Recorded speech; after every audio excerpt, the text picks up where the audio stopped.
우리 하나님 말씀 보겠습니다.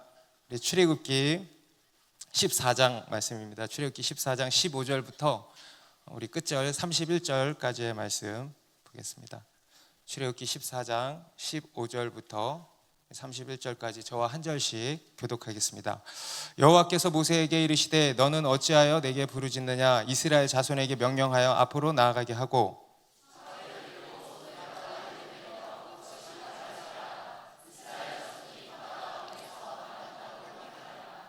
내가 애굽 사람들의 마음을 완악하게 할 것인즉 그들이 그 뒤를 따라 들어갈 것이라. 내가 바로와 그의 모든 군대와 그의 병거와 마병으로 말미암아 영광을 얻으리니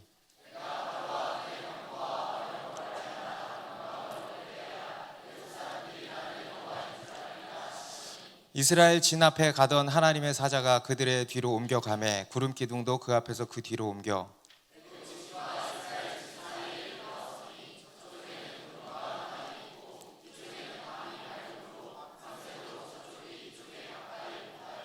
모세가 바다 위로 손을 내밀매 여호와께서 큰 동풍이 밤새도록 바닷물을 물러가게 하시니 물이 갈라져 바다가 마른 땅이 된지라.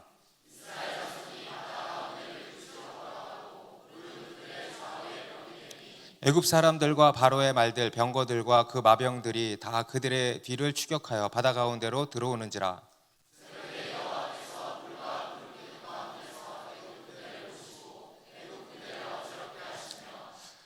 그들의 병거 바퀴를 벗겨서 달리기가 어렵게 하시니 애굽 사람들이 이르되 이스라엘 앞에서 우리가 도망하자. 여호와가 그들을 위하여 싸워 애굽 사람들을 치는도다.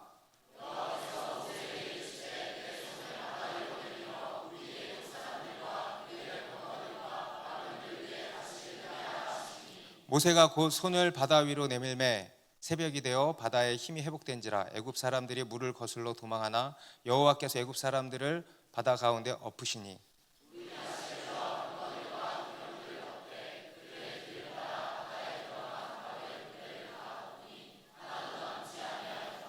그러나 이스라엘 자손은 바다 가운데를 육지로 행하였고 물이 좌우에 벽이 되었더라.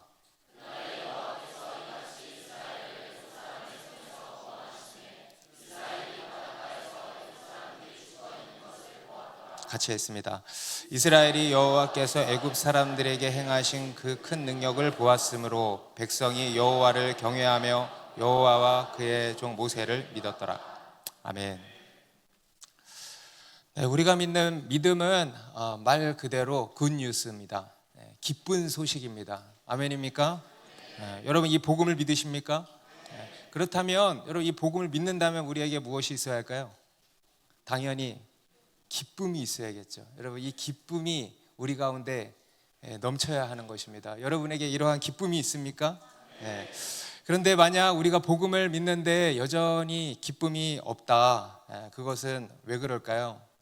아마도 이 복음이 무엇인지를 알지 못하기 때문일 것입니다. 이 복음이 얼마나 놀라운 것인지 하는 이 복음에 대한 총체적인 이해가 부족하기 때문일 겁니다. 여러분 우리가 믿는 이 복음은 단순히 사후의 문제만을 논하는 그런 것이 아니고요. 우리의 인생을 우리의 전 존재를 송두리째 바꾸는 매우 실제적인 능력인 것입니다. 그래서 우리가 새로운 인생을 살게 된다는 것이죠. 단순히 어떤 환경이나 상황의 변화 정도가 아니고요. 영적인 변화라 그랬어요. 영적인 변화. 그야말로 우리의 인생이 송두리째 바뀐다는 것입니다. 이것을 달리 말하면요, 이겁니다. 스피릿이 바뀐다는 거예요. 여러분 스피릿 한번 따라해 보세요. 스피릿. 스피릿이라는 것이 있습니다. 이 스피릿이 바뀐다라는 것입니다. 우리의 근본이 바뀐다라는 것입니다. 바로 종에서 자녀로 바뀐다는 거예요. 신분이 바뀌고요. 신분만 바뀌는 것이 아니고 스피릿이 바뀐다라는 거예요. 그래서 우리의 인생이 송두리째 바뀌는 것입니다. 그래서 우리가 새로운 인생을 살게 되는 것입니다. 믿으십니까? 네, 여러분 그것이 사실이라고 한다면요 정말 놀라운 일 아니겠습니까? 여러분 이러한 복음을 믿으십니까? 여러분 이러한 복음에 대한 확신이 있으십니까? 네, 그렇다면요 여러분 우리의 삶이 결코 이전과 같을 수가 없는 것입니다. 이전과 같지 않은 새로운 삶을 살게 되는 것입니다. 그것이 뭐냐 하면 바로 따라해 보세요. 믿음으로 사는 삶. 너무나도 우리가 당연하게 생각을 하는 것이지만요, 저는 요즘에 이것이 너무 새삼, 너무 놀랍게 느껴져요. 믿음으로 사는 삶이 있다는 거예요. 할렐루야. 여러분, 우리가 믿음으로 사는 삶을 살게 된다는 것입니다. 여러분, 이게 얼마나 놀라운 일인지 아십니까? 여러분, 이것이 하나님께서 예수 그리스도를 믿는 우리에게 주시는 최고의 선물입니다. 새로운 삶, 곧 믿음으로 사는 삶, 믿음으로 왕의 자녀의 삶을 살게 하셨다라는 것입니다. 여러분, 하나님께서는 우리에게 믿음을 선물로 주셨습니다. 그리고 그 믿음은 어떤 믿음이냐? 바로 저는 이렇게 표현하고 싶어요. 왕의 믿음이다. 한번 따라해 보세요. 왕의 자녀의 믿음. 다시 말해서 왕의 자녀의 스피릿을 우리에게 주신 겁니다. 종의 영이 아니고 무슨 영? 양자의 영. 그죠? 사도 바울이 그렇게 해요. 종의 영이 아니고 양자의 영을 주셨다. 더 정확히 표현하면 뭔지 아세요? 왕자의 영이에요. 왕자의 영. 할렐루야. 여러분, 우리가 받은 이 믿음은, 우리가 받은 이 영은 무슨 영이다? 왕자, 양자의 영 정도가 아니에요. 누구의 양자입니까? 왕의 양자잖아요. 그건 뭐예요? 왕자의 영인 줄 믿으시기 바랍니다. 여러분, 이 믿음이 하나님이 우리에게 주신 선물입니다. 여러분, 이 믿음이 우리의 믿음이 되기를 바랍니다. 하나님께서 이스라엘 백성들 가운데 베푸신 구원도 바로 그런 것이었습니다. 그들에게 베푸신 구원은요, 단순히 정치적, 사회적인 차원의 구원이 아니었습니다. 단순히 애굽의 식민지에서 벗어나는, 해방되는 정도의 것이 아니었습니다. 그들에게 베푸신 구원 또한 영적인 구원이었습니다. 단순히 어떤 환경과 상황의 변화만이 아니라는 겁니다. 영적인 변화가 있다는 거예요. 바로 그들의 인생이 송두리째 바뀌는 그런 변화, 그런 구원이었던 것입니다. 곧 스피릿이 바뀌는 겁니다. 바로 종노릇하던 종의 삶에서 왕노릇하는 왕의 자녀의 삶으로 그들의 인생이 송두리째 바뀌는 것이었습니다. 아멘입니까? 이 출애굽 사건이 우리에게 보여주는 것이 바로 그겁니다. 하나님께서는 애굽을 나온 이스라엘 백성들을요, 비하히롯이라고 하는 해변가로 인도하셨죠. 그곳은 앞은 바다고 좌우는 산이고 뒤는 사막입니다. 애굽의 군대가 쫓아오면요, 속수무책으로 당할 수밖에 없는 막다른 길이었습니다. 그런데 실제로 애굽의 군대가 그들을 쫓아온 거죠. 완전히 사면초가에 빠지게 된 것입니다. 백성들은요, 그 애굽의 군대를 보고 크게 두려워 떨었다 그랬습니다. 그런데 그때 모세가 뭐라 그러냐? 두려워하지 말아라. 할렐루야. 하나님께서 너희를 위하여 싸우실 것이니 너희는 가만히 있을지니라. 여러분, 너희는 가만히 있을지니라. 이게 무슨 말이라 그랬어요? 믿으라. 이 전쟁은 하나님께 속한 하나님의 전쟁이니 하나님께서 친히 싸우실 것이니 너희가 할 일은 오직 믿음뿐이다. 그러니 그냥 믿어라 이거예요. 두려워하지 말고 믿기만 하라 이것입니다. 여러분, 이것이 하나님께서 이스라엘에게 주시는 새로운 삶의 양식입니다. 새로운 라이프 스타일입니다. 하나님께서 저와 여러분에게 주신 새로운 라이프 스타일이 이겁니다. 믿음으로 사는 삶이에요. 할렐루야. 과거에 이들의 삶은 어떤 삶이었어요? 애굽의 종으로 열심히 노동해서 삭슬 얻는, 애굽의 바로에 열심히 헌신해가지고 곧 종노릇해가지고 삭슬 얻어내는 방식. 우리가 세상에 열심히 나를 의지해서 열심히 헌신하고 종노릇해서 삭슬 얻어내는 이런 방식이었습니다. 그런데 이제는요, 그들의 삶이 송두리째 바뀐 거예요. 여러분, 광야에서의 삶은, 이제 광야에서의 삶이 시작되는데, 광야에서의 삶은 어떤 삶이라 그랬어요? 광야에서 우리가 할 수 있는 것은 오직 뭡니까? 믿는 것밖에 없어요. 광야에서 뭘 해요? 농사를 짓겠어요? 낚시를 하겠어요? 회사를 다니겠어요? 뭘 하겠습니까?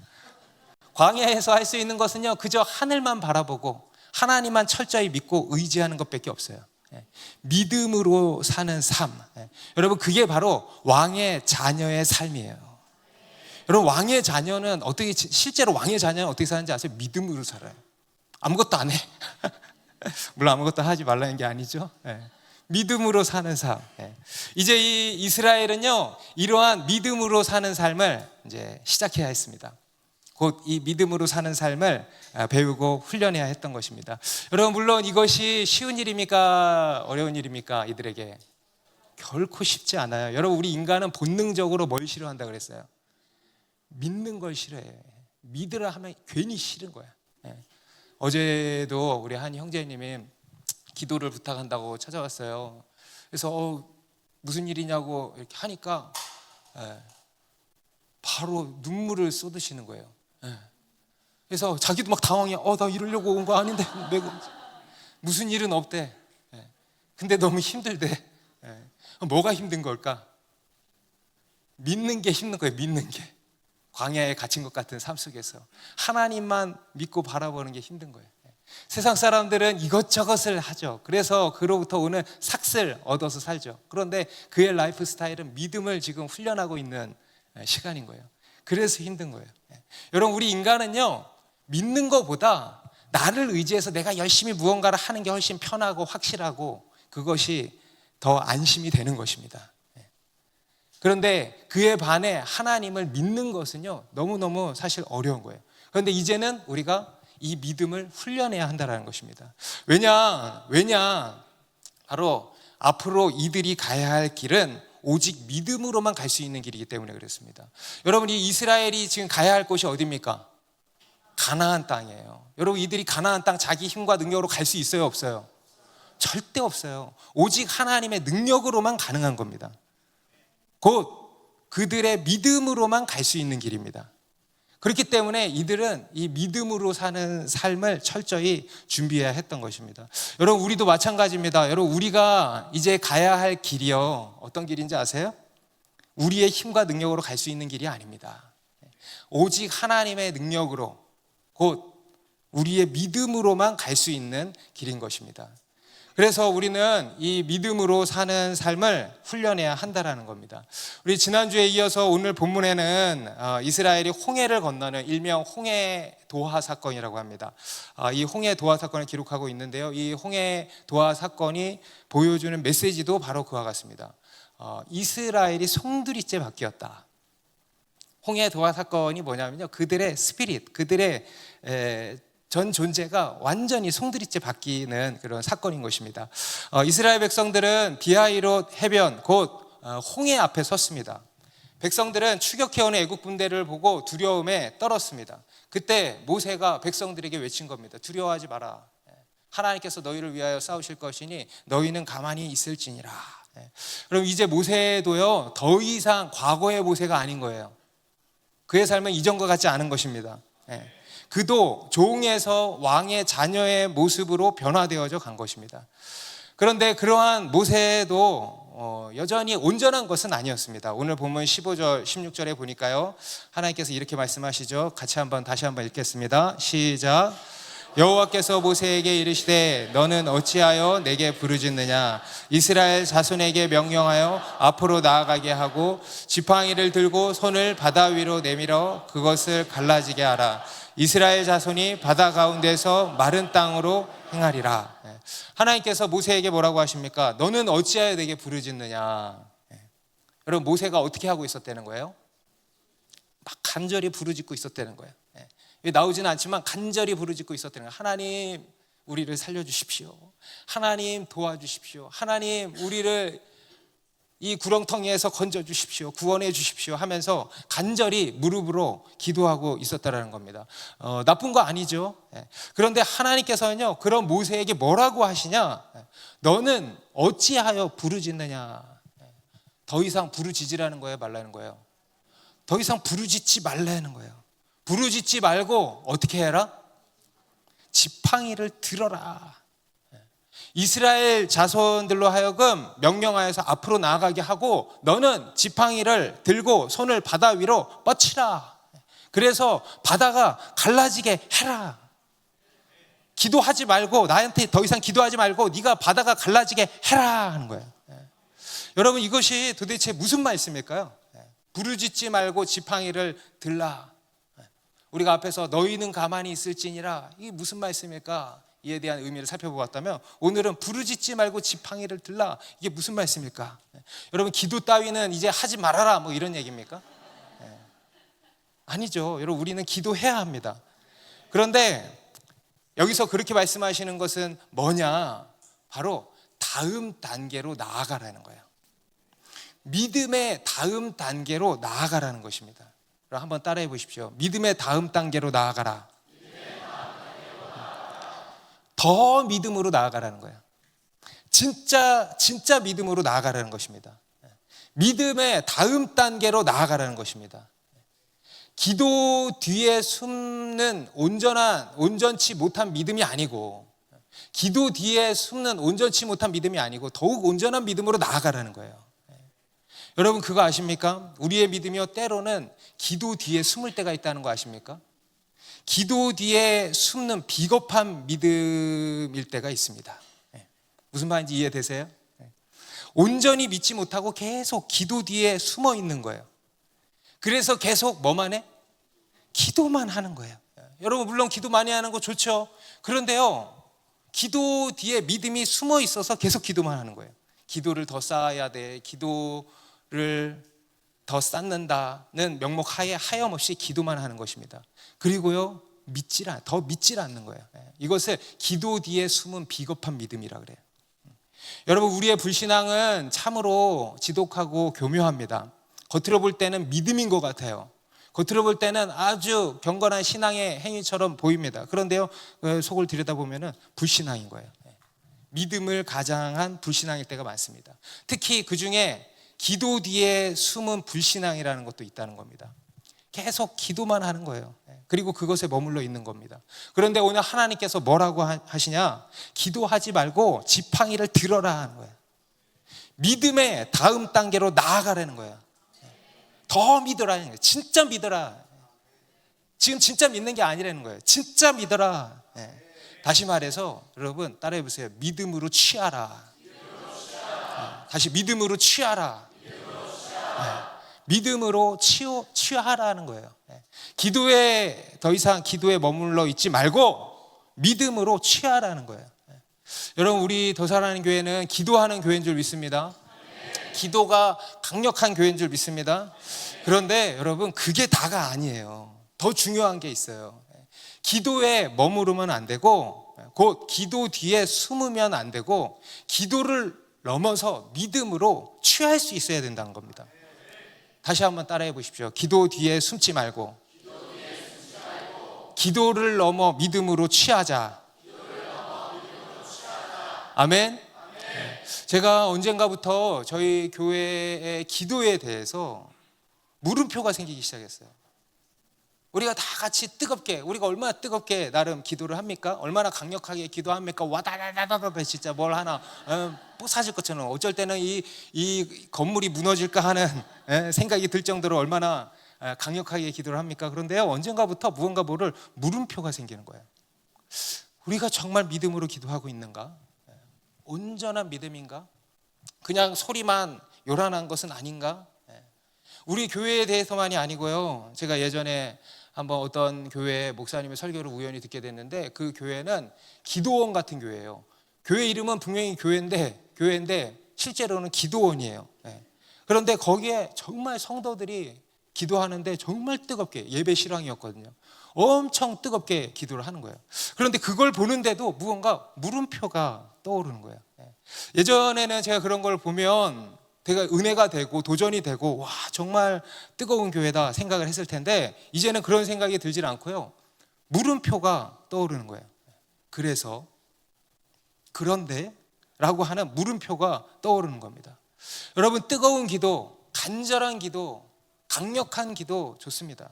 그런데 여러분, 강력한 기도가 도대체 뭡니까? 목소리만 와다다다다 크면 강력한 기도입니까? 아니에요. 여러분, 기도보다 중요한 것이 뭐냐면요, 바로 믿음인 것입니다. 믿음의 기도가 중요한 것입니다. 그리고 이제는 기도를 넘어서 믿음으로 취하는 것이 필요한 것입니다. 여러분, 우리는 이제 이것을 넘어가야 하는 것입니다. 여러분, 언제까지 기도만 하실 겁니까? 여러분의 가족 구원을 위해서 언제까지 기도만 쌓고 있을 겁니까? 여러분에게 하나님이 보여주신 비전을 두고 언제까지 기도만 할 겁니까? 언제까지 기도 뒤에서 숨어 계실 겁니까?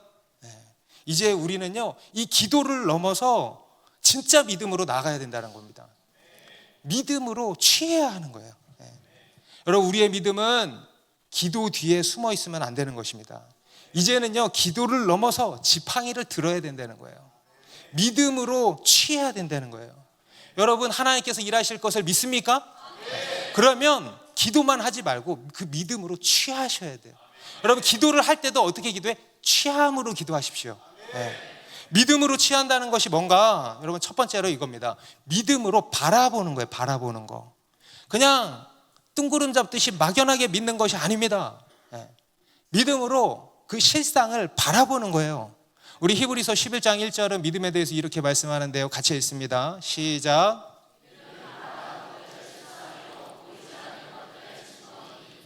여러분, 믿음이 뭐래요? 바라는 것들의 실상, 실제라는 거예요.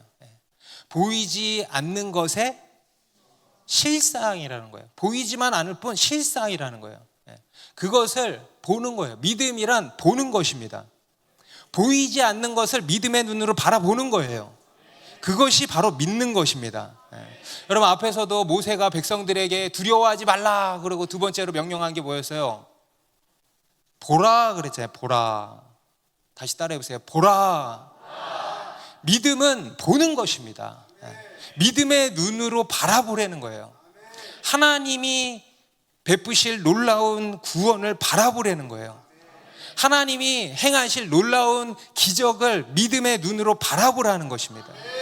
우리가 올해 초였나요? 우리 창세기 강의할 때 창세기 48장에 보면은 야곱이 요셉에게 이제 마지막 유언 및 축복 기도를 해주는 장면이 나오는데, 그 마지막에요, 아주 특별한 이야기를 합니다. 창세기 48장 22절에서 야곱이 이런 이야기를 합니다. 내가 내게 내 형제보다 세겜 땅을 더 주었나니 이는 내가 내 칼과 활로 아모리 족속의 손에서 빼앗은 것이니라. 요셉에게 내가 너에게 보너스로 세겜 땅을 주겠다. 이 땅은 내가 내 칼과 활로 아모리 족속의 손에서 빼앗은 것이다. 그런데 여러분, 진짜 그런 겁니까? 그런 일이 없어요. 너무 나이 드셨나? 아버지가 너무 지금 환각 상태에 계신가? 여러분, 그런 것이 아니고요. 이게 바로 야곱의 믿음이 이런 것이었습니다. 그는요, 믿음으로 바라본 거예요. 그의 자손들이 칼과 활로 그 땅을 정복할 것을, 곧 자기가 그 땅을 정복할 것을 믿음으로 바라본 거예요. 정복할 것이 아니고 이미 내가 그것을 빼앗았다. 빼앗았다. 아주 예언적인 행동을 취하는 거예요. 여러분, 믿음이란 예언적인 행위입니다. 그래서 그것을 내가 빼앗았으니 그것 또한 너에게 주겠다. 이게 여러분 야곱의 믿음이었고요. 또 그의 조상 이삭, 아브라함의 믿음도 마찬가지였어요. 그들은요, 정말 실제로 믿었어요. 여러분, 진짜 믿으십니까? 여러분, 실제로 믿으시기 바랍니다.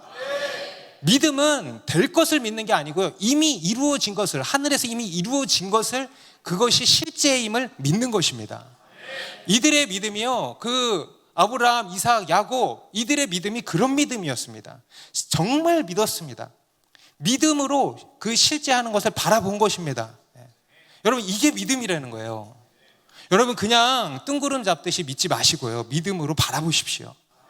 믿음으로 그려내십시오. 그리십시오. 여러분, 기도할 때도 그냥 기도하지 마시고 믿음으로 바라보면서 기도하세요. 믿음으로 바라보면서, 믿음으로 그려가면서 기도하시기 바랍니다. 그래서 진짜 믿으시기 바랍니다. 그게 믿음으로 취하는 것입니다. 그리고 두 번째로 믿음으로 취하는 것이란 뭐냐? 그렇게 믿음으로 바라보고 여러분, 정말 그게 실제라고 믿는다고 한다면 그런 사람은 어떻게 해요? 행동하는 거예요. 지팡이를 드는 거예요. 여러분, 오늘 하나님께서 모세에게 뭐라고 하세요? 지팡이를 들어라. 지팡이를 들어라. 먼저는 이 백성들로 하여금 앞으로 나아가게 하고, 여러분, 앞에 뭐가 있어요? 지금 바다가 있어요. 그런데 그 바다로 나아가라 명하라는 거예요. 한마디로 뭡니까? 뭐예요? 죽으라는 거예요. 죽으라는 거. 그렇지 않습니까? 네 백성을 죽이라는 말 아닙니까? 예.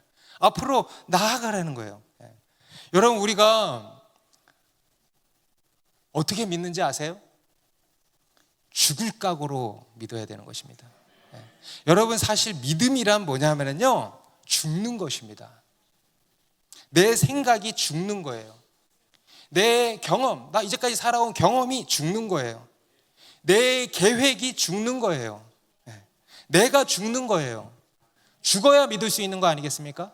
여러분, 우리가 믿지 못하는 이유가 뭘까요? 내가 죽지 않아서 못 믿는 거예요. 내 생각이 팔팔하게 살아있으니까 여전히 못 믿는 거예요.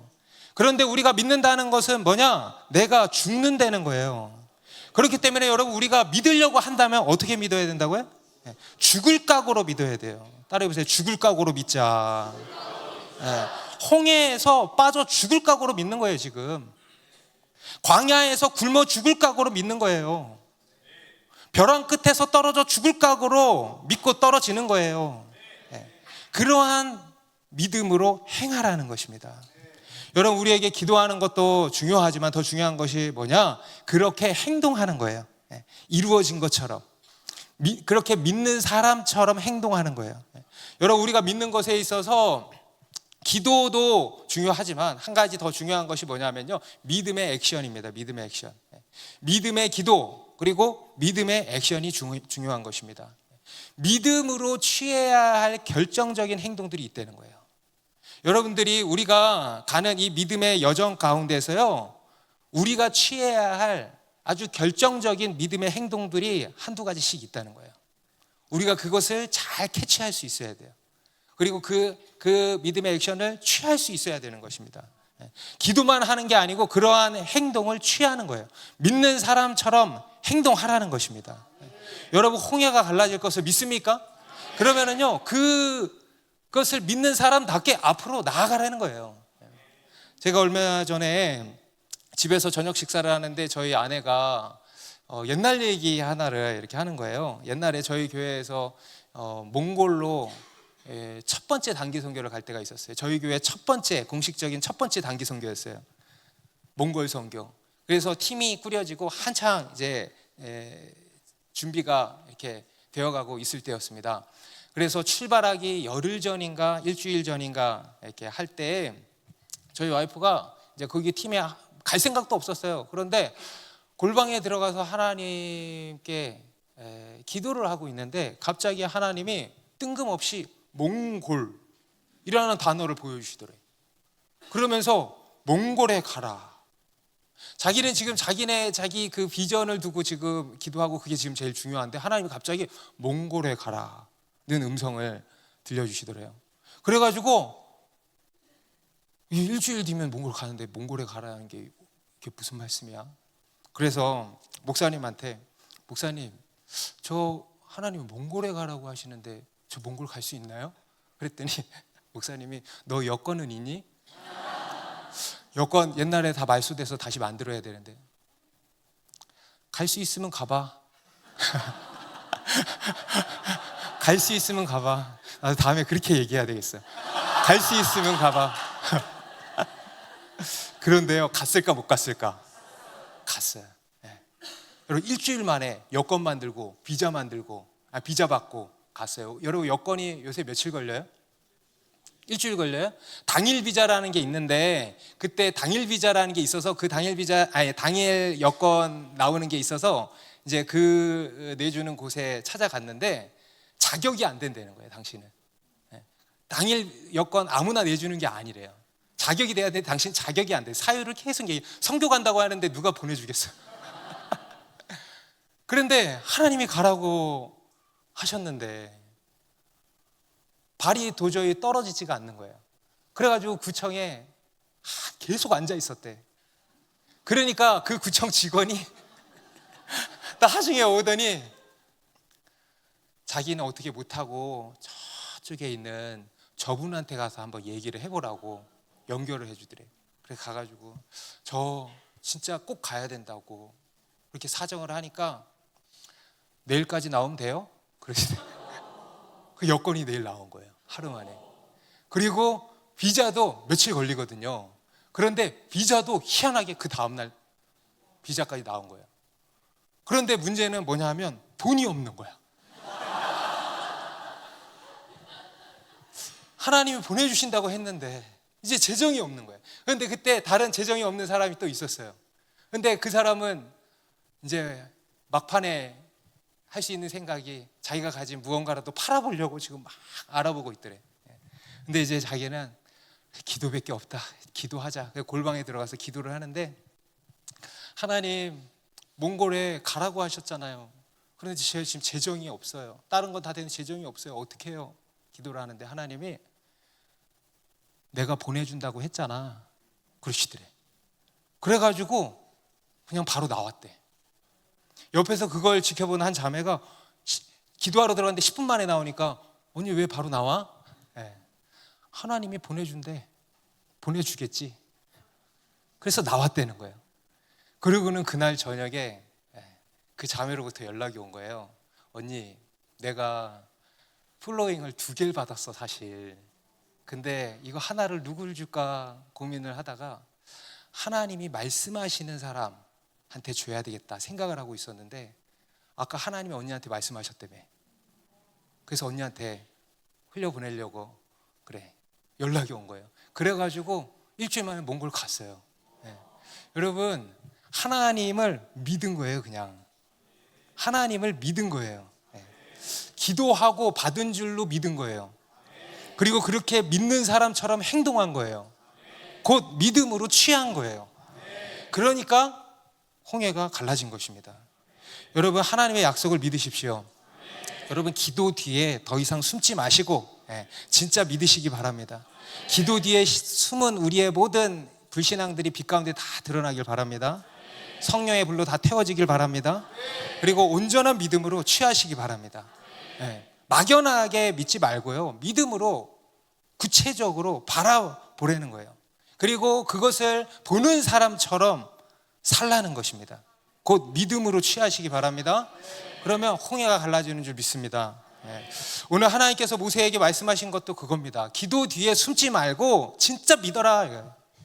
기도하지 말고 이제는 지팡이를 들어라. 믿음으로 바라보고 믿는 사람처럼 행동해라. 믿음으로 취해라 라고. 이게 진짜 믿음이라는 겁니다. 그리고 그렇게 모세가 하나님의 명령대로 지팡이를 드니까 어떻게 됐어요?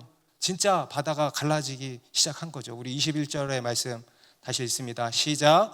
모세가 바다 위로 손을 내밀매 여호와께서 큰 동풍이 밤새도록 바닷물을 물러가게 하시니 물이 갈라져 바다가 마른 땅이 된지라. 여러분, 믿으십니까? 바다가 갈라진 것을 그대로 믿으십니까? 어떤 사람들은요, 이것을 그대로 믿지를 못해가지고 어떻게 믿냐면 문학적인 표현이다, 비유다라고 하는 거예요. 진짜 홍해 바다가 아니고, 그 당시 그 근처에 큰 갈대숲이 있었는데 그 갈대숲을 이스라엘 백성들이 쫙 헤치고 지나가는 게 하늘에서 헬리콥터 타고 보니까 마치 바다가 갈라지는 것처럼 보여서 이렇게 표현을 한 거다라고 이야기를 해요. 어떤 신학자들이 이런 식으로 해석을 합니다. 여러분, 그럴듯한 해석처럼 들리십니까? 여러분, 세상 사람, 믿지 않는 세상 사람들에게는 그럴듯한 이야기지만 믿는 우리에게는 굉장히 품격 떨어지는 해석이죠. 여러분, 그렇게 믿을 거면은 믿지 마세요. 그냥. 여러분, 우리 그리스도인의 믿음에는 품격이 있어야 됩니다. 세상 사람들은 그걸 몰상식하게 여기지만요, 얼마나 놀랍습니까? 우리 하나님이, 바다를 가르치는 우리 하나님. 여러분, 그게 우리 하나님의 품격이에요. 그럼 품격을 떨어뜨리지 마십시오. 그냥 믿는 거예요. 예전에 어떤 사람은요, 누가 이제 그런 해석을 이야기를 하니까요, 옆에서 그걸 듣더니요 더 놀라더래. 우와, 우리 하나님이 애국 군대를 갈대숲에서 다 멸망시키시다니 더 놀랍습니다. 할렐루야. 할 말이 없더래. 여러분, 믿을 사람은 어떻게든 그렇게 믿고요, 안 믿을 사람은 안 믿는 거예요. 여러모로 그런 해석은 말이 안 되는 거죠. 여러분, 이것은 진짜 바다가 갈라진 겁니다. 아멘입니까?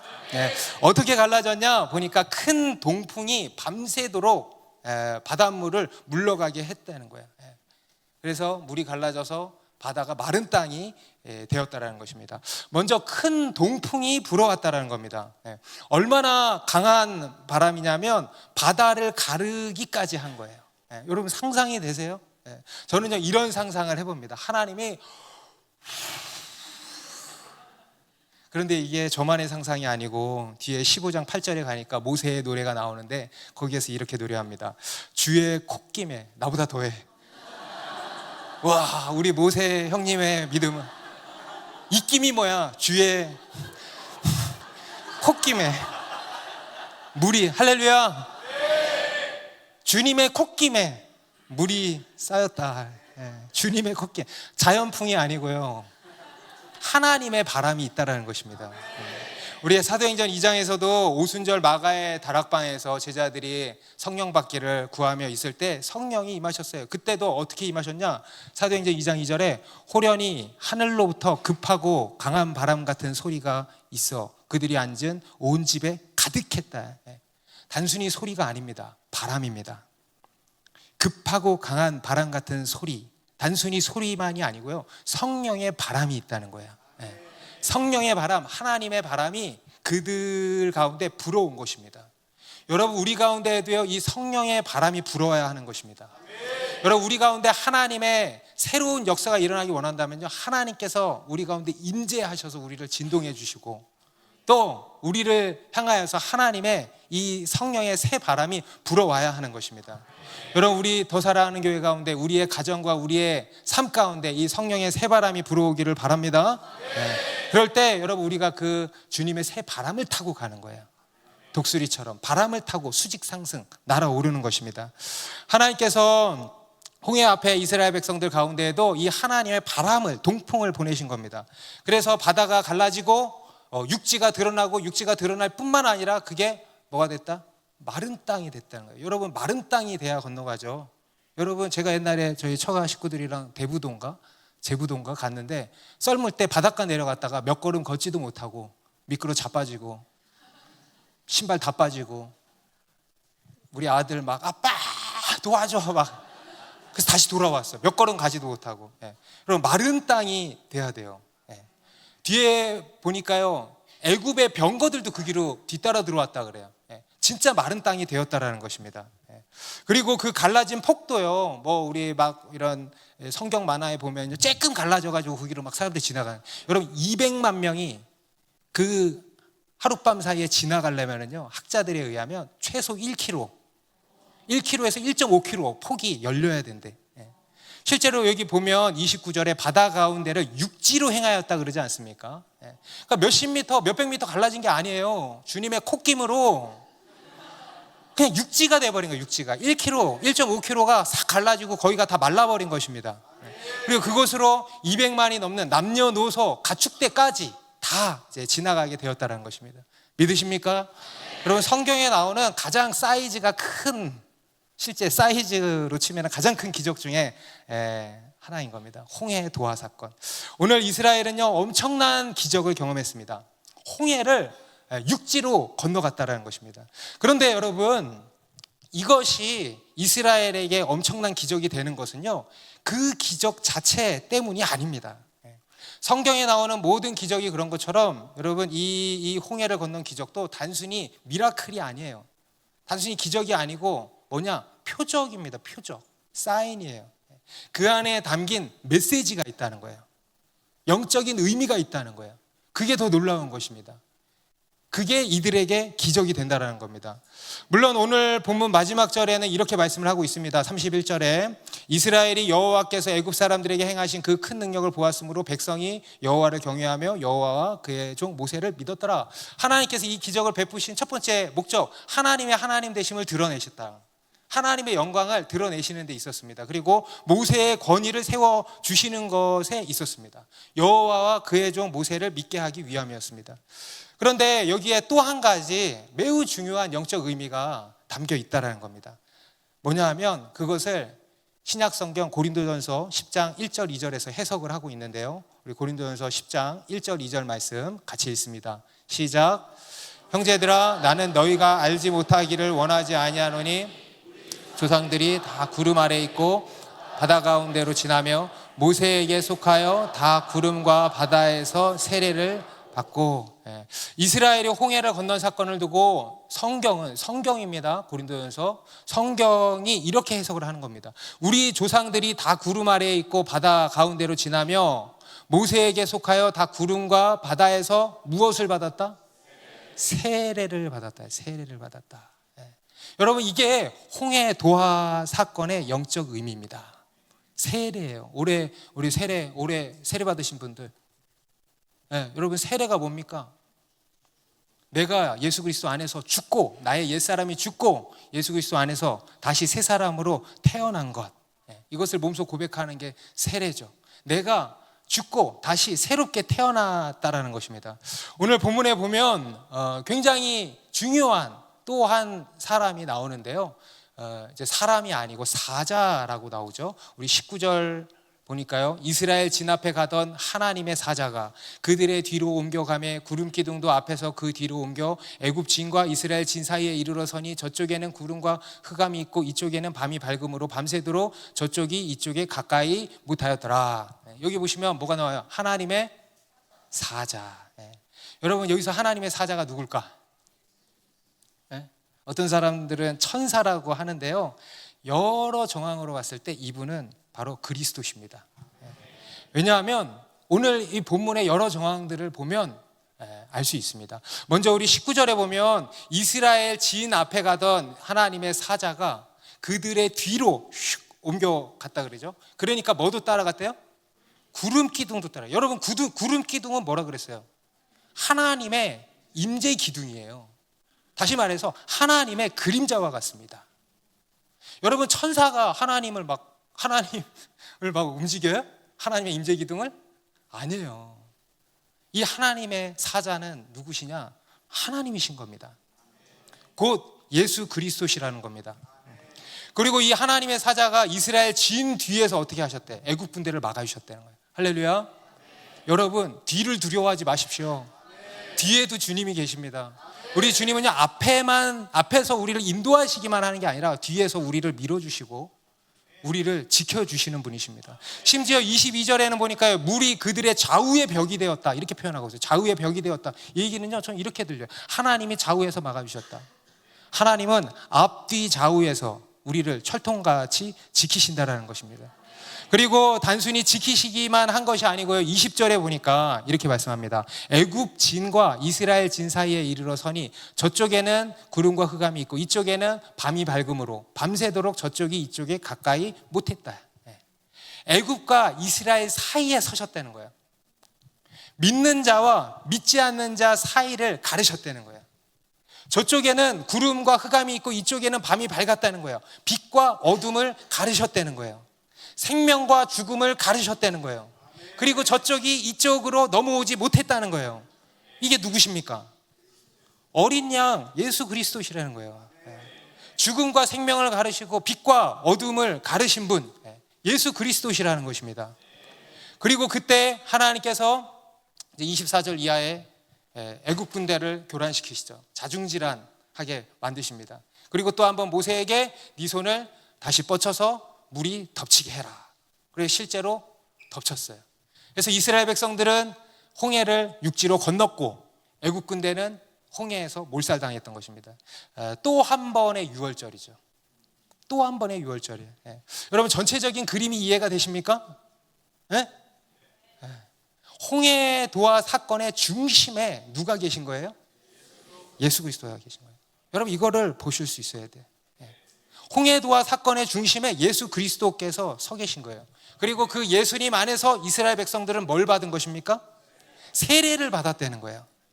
곧 그들의 옛사람이 홍해 바다에 수장되어 죽고 새 사람으로 다시 살아난 것입니다. 바로의 종되었던 옛사람은 죽고 바로의 종에서 하나님의 자녀로 다시 태어난 것입니다.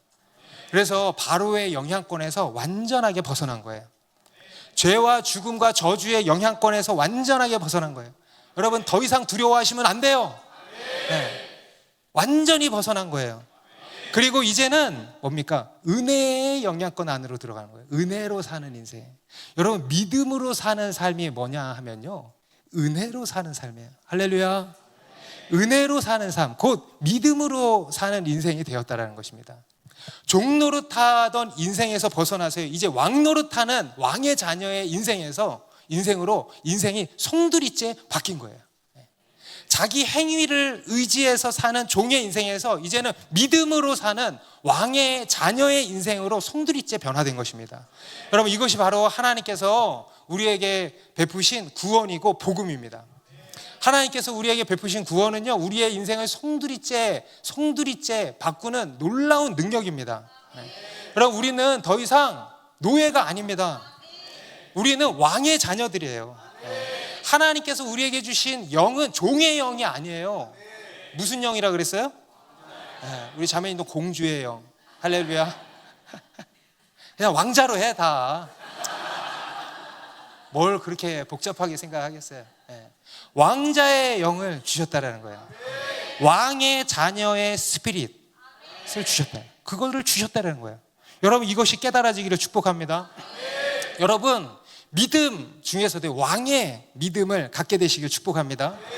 여러분, 우리를 여전히 사로잡고 있는 이 모든 노예 근성들이 다 홍해 바다에 빠져질지어다.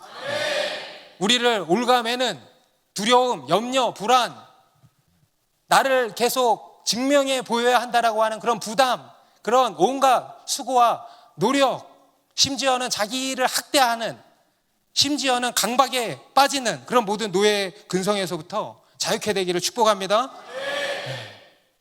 그리고 믿음으로 살게 되시기를 축복합니다. 믿음으로 사는 삶을 얻게 되시기를 축복합니다. 여러분, 이제 우리가 갈 길은요, 우리가 가야 하는 길은요, 여러분, 우리의 힘으로 능력으로 갈 수 있는 길이 아니라는 거예요. 오직 하나님의 능력으로만 갈 수 있는 길이에요. 여러분, 이스라엘이 가나안으로 어떻게 들어갑니까? 여러분, 요셉이 하나님이 보이신 비전, 애굽의 총리 대신의 자리로 어떻게 올라갑니까? 어떻게 올라가요? 엘리베이터를 타야지. 하나님의 엘리베이터를 타야 되는 거예요. 하나님의 바람을 타야 되는 거예요. 하나님의 능력으로만 갈 수 있는 길이에요. 저와 여러분이 이제 가야 할 길은요, 우리의 능으로 힘으로가 아니라 오직 여호와의 신으로만 가능한 길인 것입니다. 곧 믿음으로 갈 수 있는 길이에요. 그래서 우리는 무엇을 훈련해야 되냐? 바로 이 믿음으로 사는 삶을 훈련해야 한다는 것입니다. 여러분, 지금 사방에 우겨쌈을 당한 가운데 계십니까? 여러분, 하나님을 믿으십시오. 하나님께서 우리를 위해서 싸우실 것입니다. 이 시간을 통해서 하나님께서 영광을 드러내시고 이 세상이 하나님을 알게 하실 것입니다. 여러분, 그 하나님을 믿으십시오. 여러분의 믿음을 굳건히 세우세요. 굳건히. 믿음 위에 굳건히 서십시오. 그게 믿음으로 지팡이를 드는 거예요. 기도 뒤에 숨지 말고 믿음으로 굳건히 서요. 진짜 믿으라는 것입니다. 믿음으로 기도하십시오. 믿음으로 바라보십시오. 그리고 믿는 사람처럼 행동하고 사십시오. 그렇게 믿음으로 취하시기 바랍니다. 여러분, 우리 앞에 바다가 갈라지든지 아니면 우리가 그 바다 위를 걷게 될 것입니다. 기도하겠습니다.